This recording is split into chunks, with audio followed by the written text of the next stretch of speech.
Welcome in to the 365 Sports Baylor postgame show. Paul Catalina, Brian Etheridge, Jacob Wilson, who will not only just be producing, you get to see his beautiful face on the show. So it's very exciting. All here.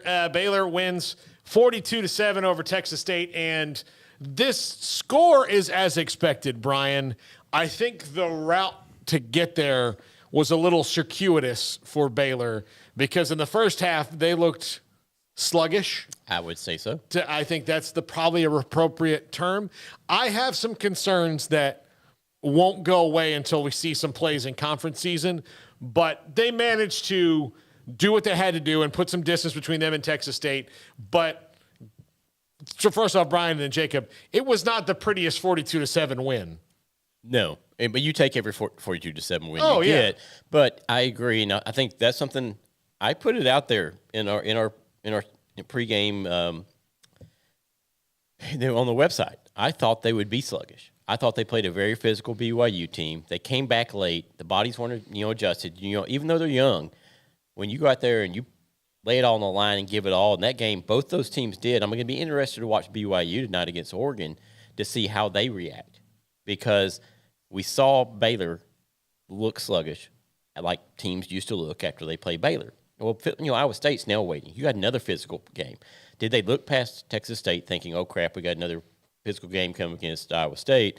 Or was it, we bashed heads for so long against BYU that we're still tired from that game, or we're aching from that game?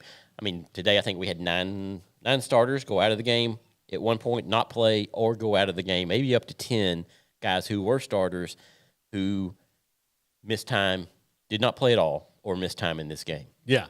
And Jacob, there are some concerns, but your overall thoughts after that win. Again, it's 42-7. Everything worked out fine, but the numbers don't necessarily paint the picture of that game. Yeah, Paul, we were talking about it on the walk to the car. It was 35 at the time. I said, that's going to be like the most white-knuckled 35-7 win. It ended up being more than that. But I think I mentioned in my write-up that they're coming in with a black eye, and they played very much like they had a black eye. And I think I'm pretty sure that we're not going to have Corey Coleman or Denzel Mims or Kendall Wright emerge for this team. They're going to have to find a way to get guys open for Blake Shapen to hit them, because I don't know how good Blake Shapen is right now, because his support staff is not fantastic right now, and this is something that Baylor fans are not used to in the past decade, because they've always had someone that can catch the ball, get open, and so we'll see what happens going forward. Yeah. 254-339-1122. Call us or text us or comment on the YouTube page. And let's see, right off the bat, from the 361, nice win. Would have liked more dominance in the first half and in the passing game. Might have found a star in Richard Reese. Richard Reese is fast and he's okay, but they don't have an alpha dog running back right now with Tay McWilliams out. And we don't know if it would have been Tay McWilliams either, because he left that game so early last week. We just know that all these people played well against Albany. Squirrel Williams had a great 30-yard run, and then after that, he had a couple of bad plays. And you can probably see why injuries and maybe that stuff is why they're a little reticent to just completely take the guardrails off of Squirrel Williams, which I think they probably need to eventually just do, and especially in their conference season. But I think the biggest concern remains for this team is they cannot take the top off of defense right now. Monterey Baldwin's out. They don't have anybody who can do that. And he got hurt before they even really tried last week. Yeah. So they might because he was out of the game in the middle of the second quarter. And, given that was going to be a game of long possession times, sometimes you just don't get to your deep play. You don't get to it. But before they even really wanted to try it, Monterey Baldwin's out. Hal Presley's a possession receiver. Seth Jones did some nice things today, made some nice catches. Gavin Holmes had a good catch. But those guys are not necessarily, oh, dear God, how can we cover this guy? They are possession receivers, first down guys, and Baylor needs somebody who can back those safeties off so that the defense doesn't get to play 8 guys in the box with impunity. And they don't have that guy right now. Travis said they need to find a second running back. Maybe that's Richard Reese. Maybe it is. Quaylon Jones played a little bit. Richard Reese played a lot more than I think maybe a lot of people expected. Squirrel played a little bit. But overall, they need to find that dude, and they don't really have it. I had high hopes for Jordan Jenkins because I thought he was built like a wide zone running back. But when we see him play, he is built like it. He just doesn't run the wide zone very well. Yes. So he's still learning the offense. So there's all these things that are going on at the skill positions there for Baylor that I think are a little bit troubling. I don't think it's like, oh my God, this team's going to, win 4 games.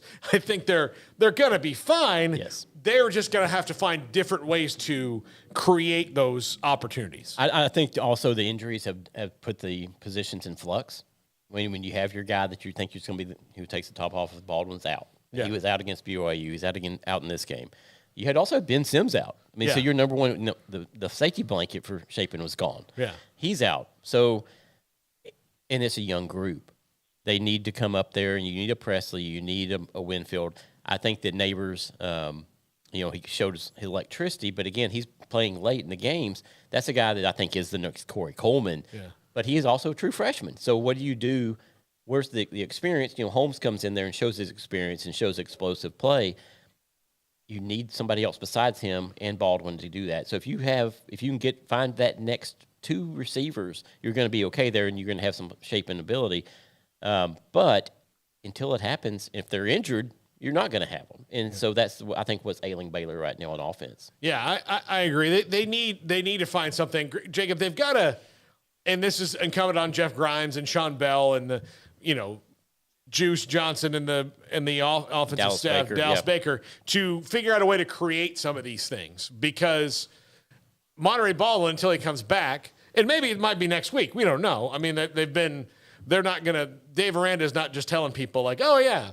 The only time I think he has to come clean about it is like, yeah, we saw that guy break his leg. Yeah, he broke his leg. Yeah, I'm not fooling you there, but he plays that close to the vest. So, I mean, they've got to create some stuff. They got to maybe reinvent some of that offense. Yeah, I think Jeff Grimes, he's going to have to get very creative. And I think on the defensive side of the ball, they're going to have to figure out some things in their secondary because Lane Hatcher outpassed Blake Shapen in the first half today. And he was dink and dunk, but it was clear that these guys could get open against the Baylor secondary. And so when we start playing these Big 12 teams that come in with their offenses, they're going to know what to exploit. Yeah. I think they ran a base package a little bit, too, on the first half. In the second half, they turned the pressure up a little bit, held Texas State to just under 100 yards in the second half. So I think that was the interesting thing to watch is when the second and third team come in, it was more the pass rushing specialists like Bryson Jackson who came in. Mm-hmm. But he came in early in the first half and just got picked up. And, he vacated his position, on his rush, and then they exploited it. They had scouted Baylor very well. Oh, yes. There were some things like when Chapin rolled out and threw the interception against his body. That was well scouted. Chapin's rolled out to his right almost every single game when he gets any kind of pressure. But that pocket was still good, and that's the one thing Chapin has to learn to do is step up in that pocket and deliver the ball. And, Texas State saw it, got him a little bit of flash. He rolls out, throws against his body, interception. So, I've got to give some credit to Texas State in the first half. But as the bodies wore down, Baylor obviously took control of the game. Yeah, they did. And that was good to see because I will say this. To see, like we said, it was the most white-knuckle 42-7 game ever, but it is the side of the team that's good, that can overcome a sluggish half and go, okay, let's assert our will a little bit more right here. Also, they've not for the first 3 games gotten a whole lot of pass rush. Yep. And we finally did see it a little bit, and it was when Dylan Doyle was able to come back in the game. I really hate this stupid targeting. Like, I'm fine with kicking you out for the rest of the game, but the first half of the next week, if you get kicked out in the second half, and I went back and watched that play, and I still don't see him. It wasn't the top of his helmet, and it was a bang play, and the ball was in the guy's hands. It was targeting in the most general sense of targeting, but it wasn't it wasn't one that you're gonna when they go to the training and they say this is what you need to look for. Yeah, they're not showing that that targeting on there. I get it why they called it. I get it, but I'm fine with the way the targeting penalty is, because I think hurting a team for the rest of that game is fine. But also leaving a guy out for a half and them having come in is just a silly penalty. Of course, it's from the NCAA, who has stuff like vacating wins. Yep. If I lost 70 trophies. If I lost, we know who won. If Reggie Bush ran past me, I think I'm going to remember it. Yeah. Regardless of what happened. Hurdles over you. Yeah. That play happened. Yeah. He made me look ridiculous, and his parents got a free house. Oh man, that means that game didn't happen. It wasn't real. 254-339-1122. Call us or text us on that number. And Richard Reese had 19 carries, 156 yards, 3 touchdowns. And if they can keep that going with him, that's great.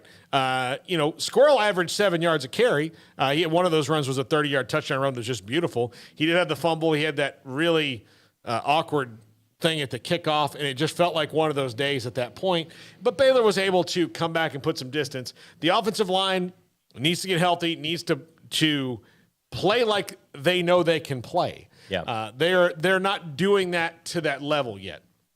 And maybe it is just shaking off BYU, feeling good about this game, and jumping into the Big 12 season. Because last year, this team didn't completely wake up until they kind of got knocked around a little bit in Stillwater. Yeah, and I think today, Miller went out today. Keith's still out. So, you're missing right now. You're missing both starters on your right side of the line. Yeah. You're going to need them next week. Yeah. You're going to need, hopefully, Miller's not injured too badly. He came off under his own power, so.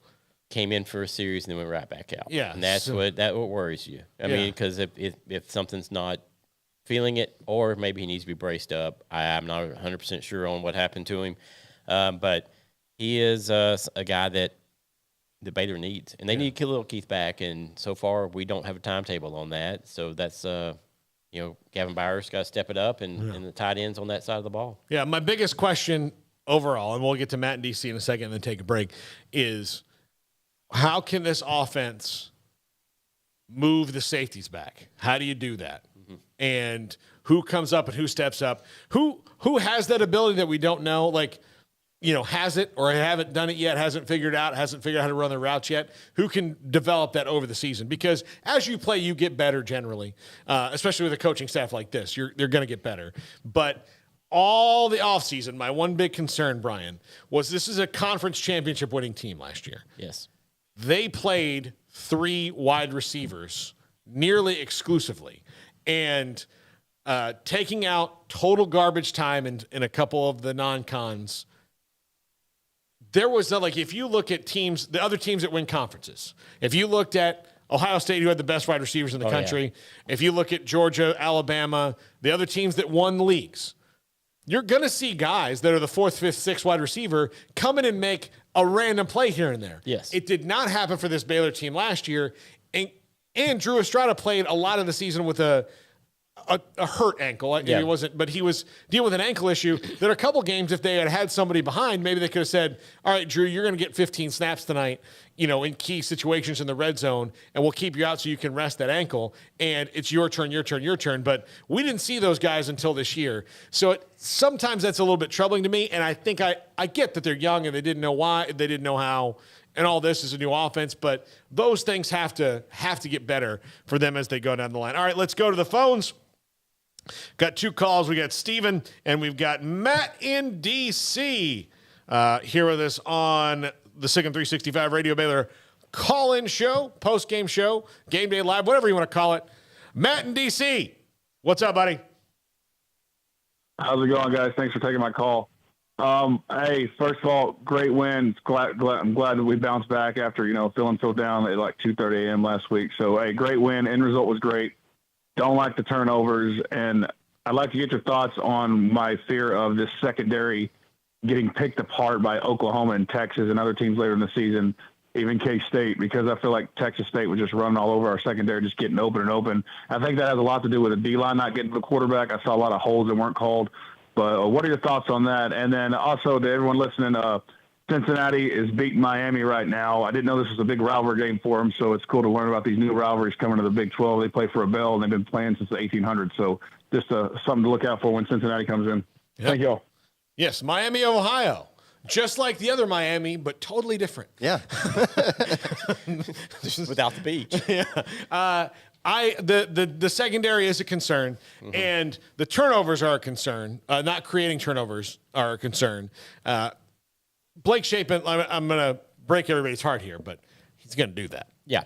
He's going to do that 2 years from now. He's going to do that. He's got that in him, and he's going to do that. You just hope he doesn't do it in games where you're not going to win by 35. So it's going to happen from time to time because he very much trusts his ability, which is great. It's good. Sometimes, though, you can trust it a little too much. And I do but you do have to think about this defense.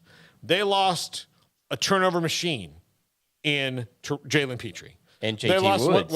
They lost another turnover machine in JT Woods. Yeah. And they lost another turnover machine in Terrell Bernard. Correct. All three of those guys knew how to create turnovers and and not only create turnovers, those three guys made the most out of them. Yes. Very rarely were their turnovers like, oh, look, they're just at the bottom of the pile and they wrestle away. They would create pick sixes and fumble returns for touchdowns. And these, Terrell Bernard had one he created on a kickoff one time. It was just a great play. So all these things that they did, they've got to find that from somebody else. And so far, they haven't done it. They have good players. Will Williams almost had a pick today. Yes. Probably should have had one at the goal line. Dylan Doyle can do it. He didn't play for the first half of the game today. Matt Jones is someone I think that can create those negative plays, but they have to do that at those positions. Al Walcott probably would have 2 picks this year if he didn't have a club on his hand. Yeah. So those kind of things can probably work themselves out down the line. I know I saw that Walcott's fingers are out of the cast. So I appreciate the defensive holding on him last week with the club on the hand. Yeah. That was what he's holding with. Yeah. So I see all that. Yeah, I agree with you, Matt. There are concerns. I do think though, if the pass rush reestablishes itself with that defensive line, it should. Then I think some of those issues will be mitigated. And again, I think in the second half, the defensive line did turn it up a little bit, and they came after him. Well, they sent a few different packages. I would say that him. Apu didn't like not being part of the game in the first half all that much because he was not a factor in the first half, which is rare for him.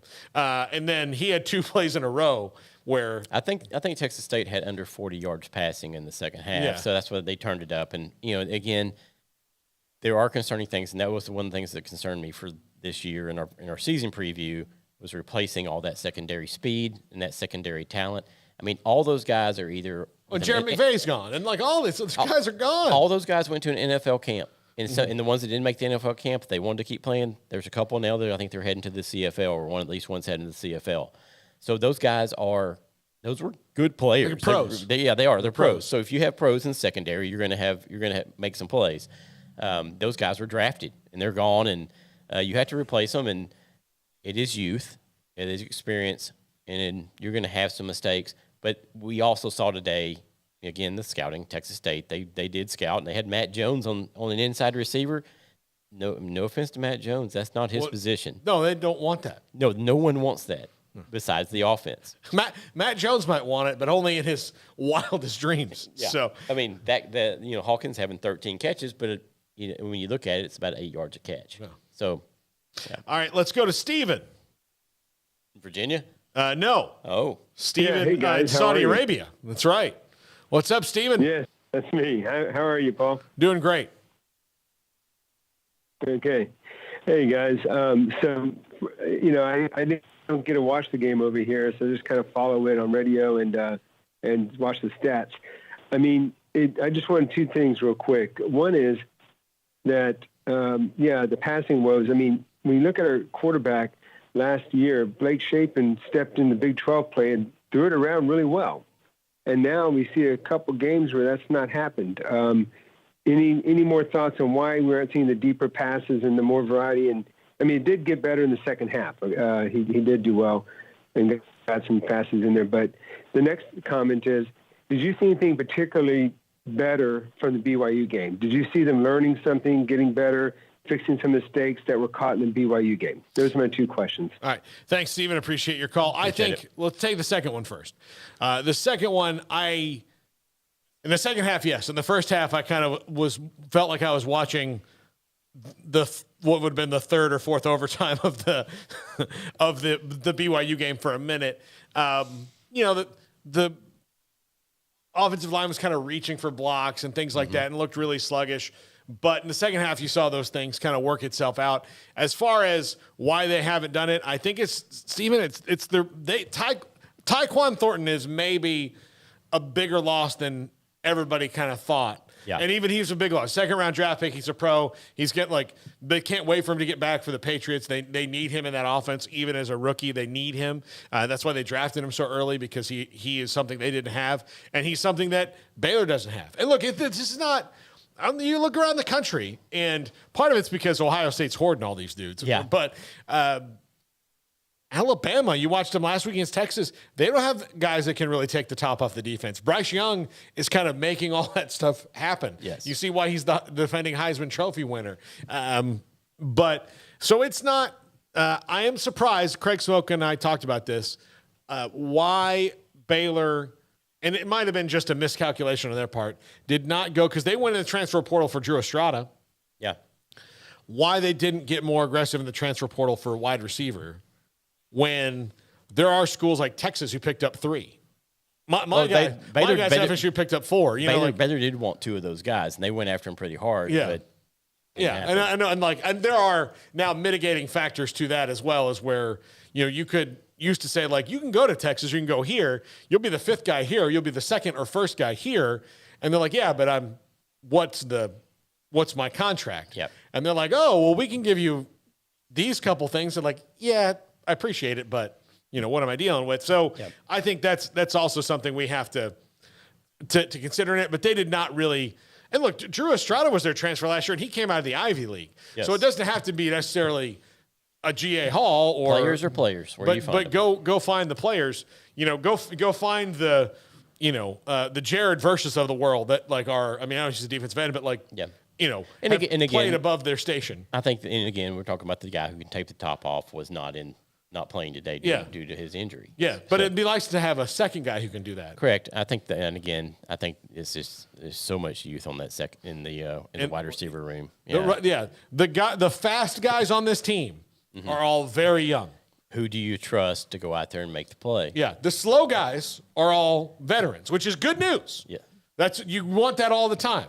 The fast guys are very young. There's not a lot of in between, Jake. No, there's not. And one thing I thought of in the way that Baylor did improve was penalties. They only had 5 penalties for 55 yards today, where in Provo they had 14 penalties for 117 yards. And so it was very encouraging to see the Bears get it together on the discipline front. All right, let's take our first break here. Give us a call, text us, get on the chat room, 254-339-1122, 254-339-1122. This is the Baylor Postgame Show on 365 Sports, Signal 365. With so many companies and policies out there, it gets so confusing shopping for insurance, and I never know if I'm getting the policy that's right for me. Luckily, I met the team at the Niche Group Insurance Agency. With the Niche Group, you can go to one company and get access to coverage options from many insurance carriers, and you get to speak to a real person about your specific coverage needs. With the Niche Group, I know I'm getting the right coverage at the right price. If you need insurance, talk to the experts at the Niche Group at 1-800-258-8302. Three Nations Brewing Company has 16 different beers on draft with a new beer every Friday. It also offers 2 air-conditioned tap rooms, a large indoor beer hall, a second-floor mezzanine offering a great overview of the brewing company and equipment and patio where you can relax under the shade. Plus, you can now experience the new Three Nations Beer Garden Grill on our shaded patio. Grab a cold beer and enjoy a bite from our freshly prepared and delicious menu. Street tacos, quesadillas, freshly cooked burgers and dogs, and veggie burgers too. Nachos and so much more, all prepared and cooked on site. So come visit the award-winning Three Nations Brewing Company on East Vandergrift off I-35 in Carrollton. Cars priced right both day and night. Average your car in Texas. Trucks built for you, red, white, and blue. Average your car in Texas. Cars that zoom with lots of room. Average your car in Texas.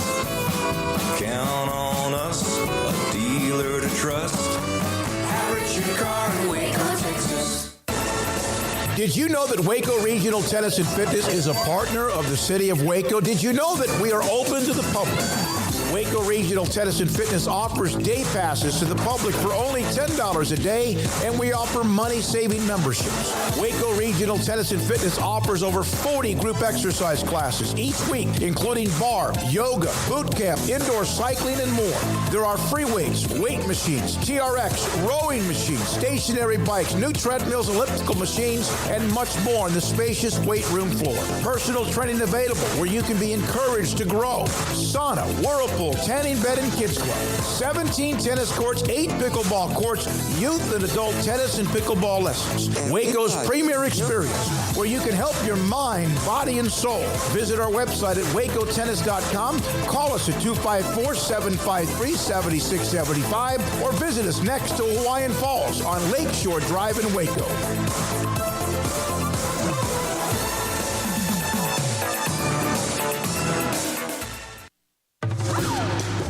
This is the Baylor Postgame Show on Sikkim 365 Radio. Brought to you by Texas Farm Bureau Insurance, TFNB, your bank for life, Richard Carr Buick GMC Cadillac, Three Nations Brewing Company, Waco Regional Tennis and Fitness, Edward Jones Advisors, Ben Erlinson, Tom Albers, Brad Wilson, and Cam Heathcott, and Bubba's 33. Welcome back. Paul Catalina, Brian Etheridge, and Jacob Wilson. JP from the 830 on the Riverbend text line. We have to take shots down the field. Baylor isn't doing that, and as a result, there are too many defenders in the box soon after the snap. Also, what happened to the tight ends being involved in the offense? That was an expectation going into the season. Well, no Ben Sims today. Yeah. I was expecting a little bit more out of Drake Dabney early on, but that might just be, a factor of working him in later because we've seen some stuff early in the first couple of years of his career. I thought we'd see more of that, but they have 3 really good tight ends.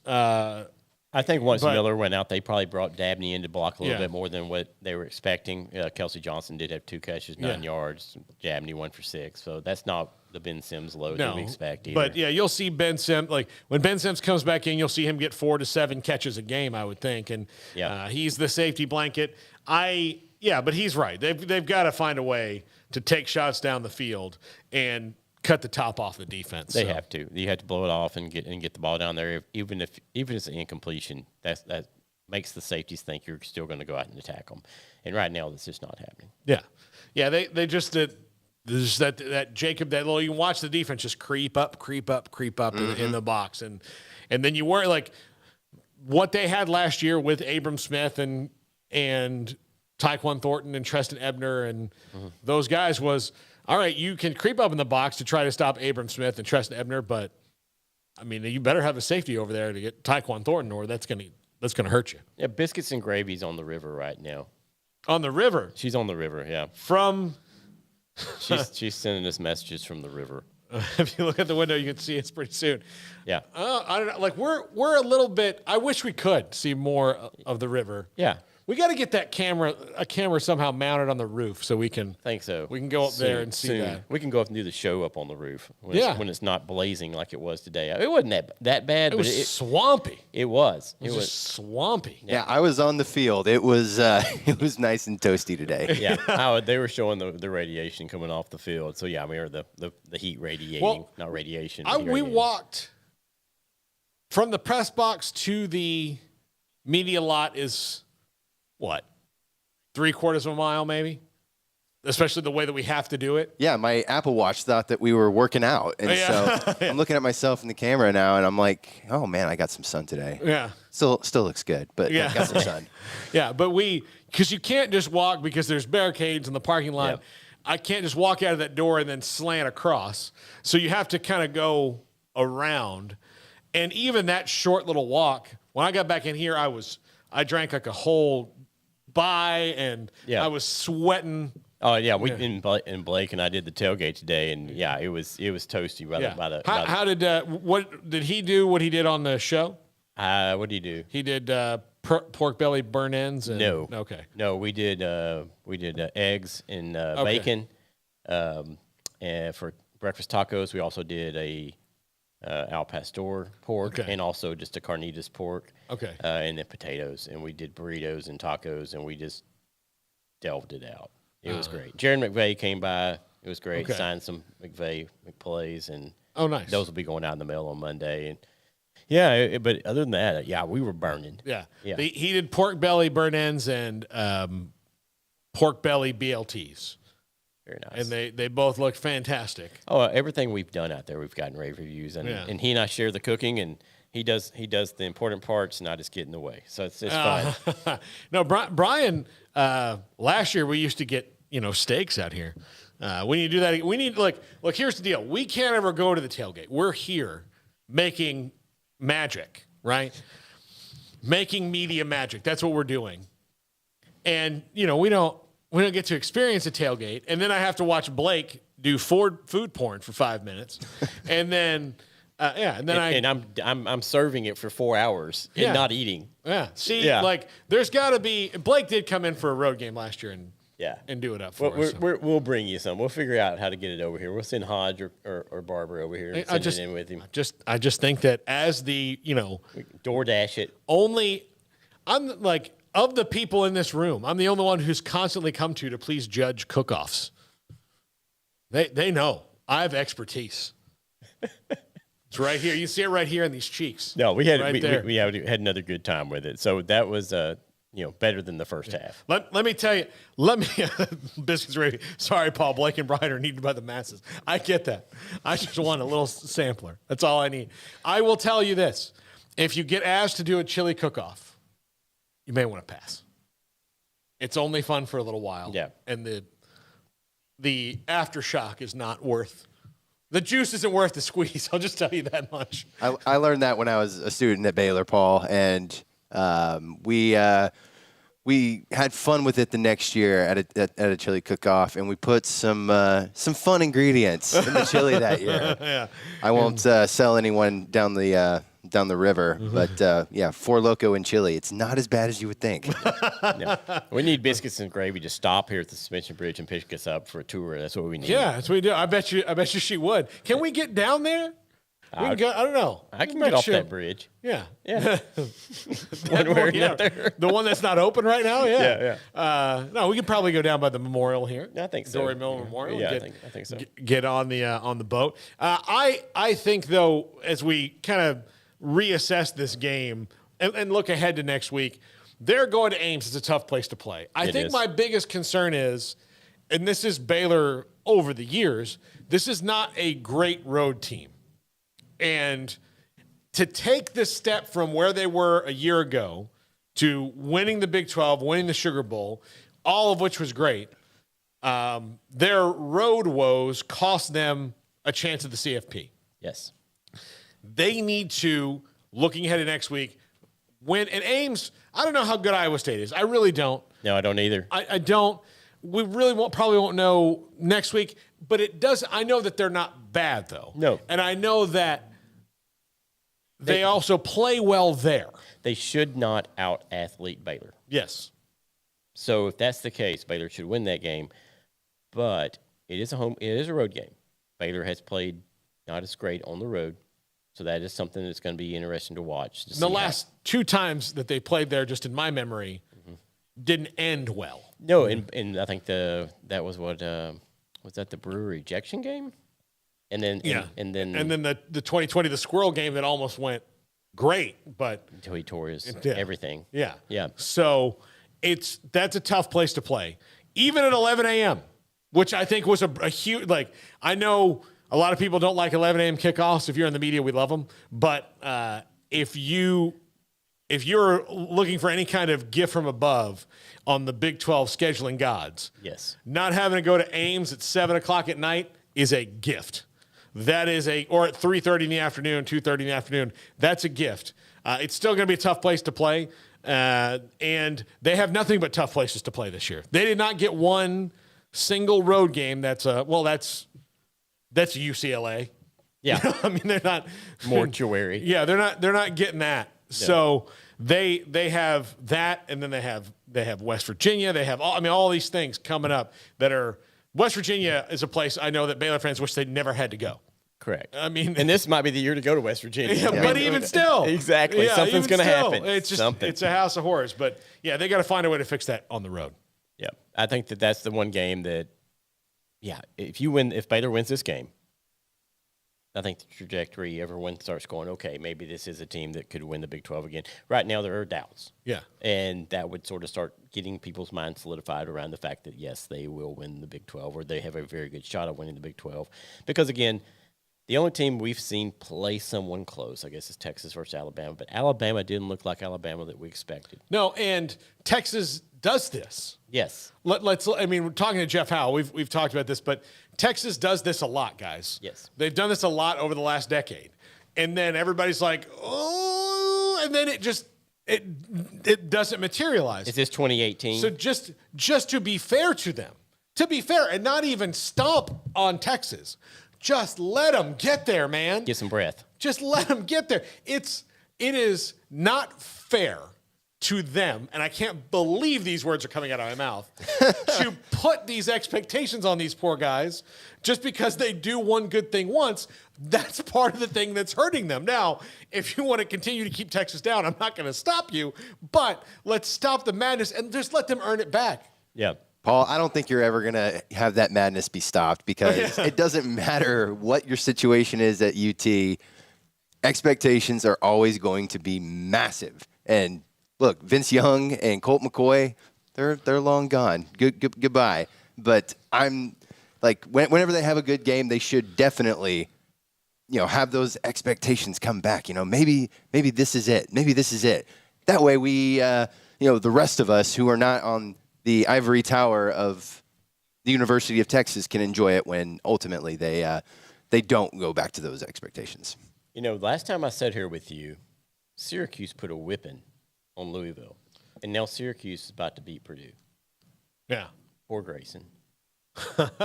Yeah, ACC dark horse. Look, Louisville might have gotten their coach fired last night, losing to Florida State's backup quarterback, but I'll take it. So. Yeah. No, this is a. This team, Baylor has a lot to prove still, and I think that's the one thing we're seeing is we need the young players to step up. We need to see those guys for Baylor people to start believing this is the team we all thought it would be, and I thought it would be as well, just because they were lining the D line. But I still had the concerns, and so those concerns right now are still coming to fruition. So we just need to see just a little more advancement from those other teams, from the other secondary, from the secondary and the wide receiver group. Yeah, let's do a quick score wrap around here in a second. But I'll say this: there is going to be a point where this guy's just a sophomore, this guy's just a redshirt freshman. That can't it doesn't matter. This guy's a starter. Got to play like a starter. Correct. And so that's what we haven't seen, especially from the secondary and the skill positions just yet.